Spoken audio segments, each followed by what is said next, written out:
गुरु प्यारी साध संगत जी, नमस्कार जी। आप सब कैसे हो? आशा करती हूँ बाबा जी के श्री चरणों में अरदास करती हूँ कि मालिक की कृपा से, निरंकार दातार की मेहरबानी से आप सब बहुत खुश होंगे, मौज बहार में होंगे और अवश्य ही भजन सिमरन में होंगे। साध संगत जी, मैं हाजिर हूँ आज आप सभी से एक बहुत ही खूबसूरत साखी साझा करने के लिए। उम्मीद करती हूँ ये साखी आप सभी को बहुत पसंद आएगी। तो साथ संगत जी, चलिए आइए समय न गवाते हुए साखी को आप सभी से साझा करते हैं जी।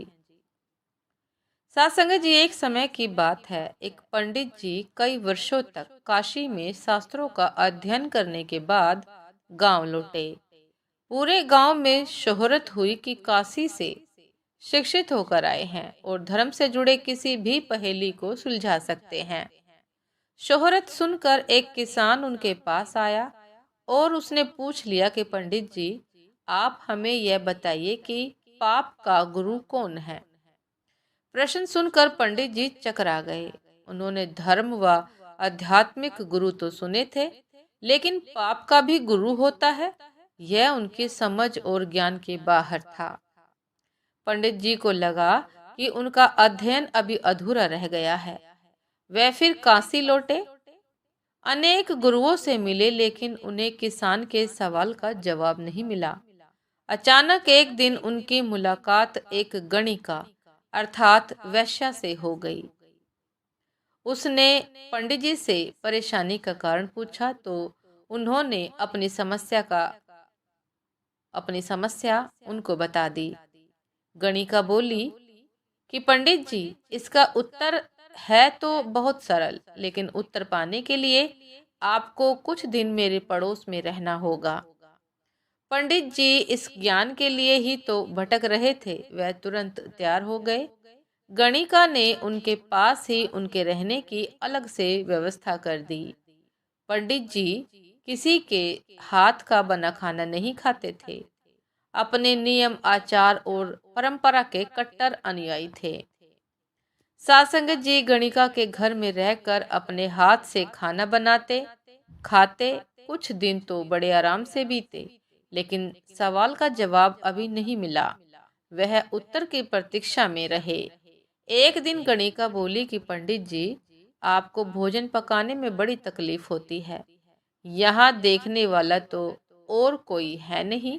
आप कहे तो नहा धोकर मैं आपके लिए भोजन तैयार कर दिया करूं। पंडित जी को राजी करने के लिए उसने लालच दिया, यदि आप मुझे इस सेवा का मौका दें तो मैं दक्षिणा में 5 स्वर्ण मुद्राएं भी प्रतिदिन आपको दूंगी।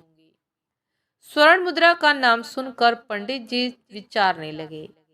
पका पकाया भोजन और साथ में सोने के सिक्के भी, अर्थात दोनों हाथों में लड्डू है। पंडित जी ने अपना नियम, व्रत, आचार, विचार, धर्म सब कुछ भूल गए। उन्होंने कहा, तुम्हारी जैसी इच्छा, बस विशेष ध्यान रखना कि मेरे कमरे में आते जाते तुम्हें कोई देखे नहीं। सासंगत जी पहले ही दिन कई प्रकार के पकवान बनाकर उसने पंडित जी के सामने परोस दिया। और ज्यों ही पंडित जी ने खाना चाहा, उसने सामने से परोसी हुई थाली खींच ली। इस पर पंडित जी क्रुद्ध हो गए और बोले कि यह क्या मजाक है।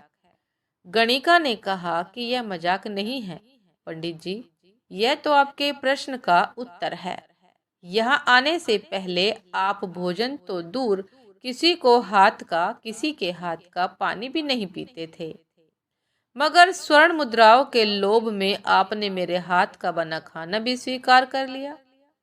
यह लोभ ही पाप का गुरु है। आपके सवाल का जवाब यही है कि यह लोभ ही पाप का गुरु है। साथ संगत जी, हमें किसी भी तरह के लोभ लालच को जीवन में अपनाए बिना जीवन जीने का प्रयास करना चाहिए। यदि हम ऐसा करते हैं तो अनेक परेशानियों से बचे रहेंगे और अपने सत्य मार्ग पर सद्कर्म करते हुए जीवन को बिताएंगे। यह लोभ लालच हमसे अनेक प्रकार के दुष्कर्म करवा लेता है। इसीलिए साथ संगत जी, अपने जीवन से काम, क्रोध, मद, लोभ, ये 5 विकारों को कोशिश कीजिए कि दूर रहे, बचे रहे, अपने जीवन में दाखिल मत होने दीजिए। साथ संगत जी, ये थी आज की एक बहुत ही खूबसूरत साखी। उम्मीद करती हूँ ये साखी आप सभी को बहुत पसंद आई होगी। यदि पसंद आई हो साथ संगत जी तो लाइक कमेंट शेयर करना ना भूलिएगा। चैनल पर जो भी नए हैं कृपा करके सब्सक्राइब कर लीजिएगा, ताकि चैनल पर मिलने वाली सभी शब्द साखियों की अपडेट आप सभी को समय पर मिलती रहे। साथ संगत जी, आप हमें इंस्टाग्राम पर भी फॉलो कर सकते हैं। इंस्टाग्राम का लिंक डिस्क्रिप्शन बॉक्स में दिया गया है। साथ संगत जी, दासी को अभी इजाजत दीजिए। आपसे फिर मुलाकात होती है एक नए सब साखी के साथ, एक नए विचार के साथ। तब तक के लिए नमस्कार जी। सदा खुश रहिए, मुस्कुराते रहिए, भजन सिमरन अवश्य करते रहिए और इन विकारों से दूर रहने का प्रयास कीजिए। सतगुरु की संगत में, संतों की शरण में रहिए, ताकि ये विकार आप पर हावी न हो सके। नमस्कार जी।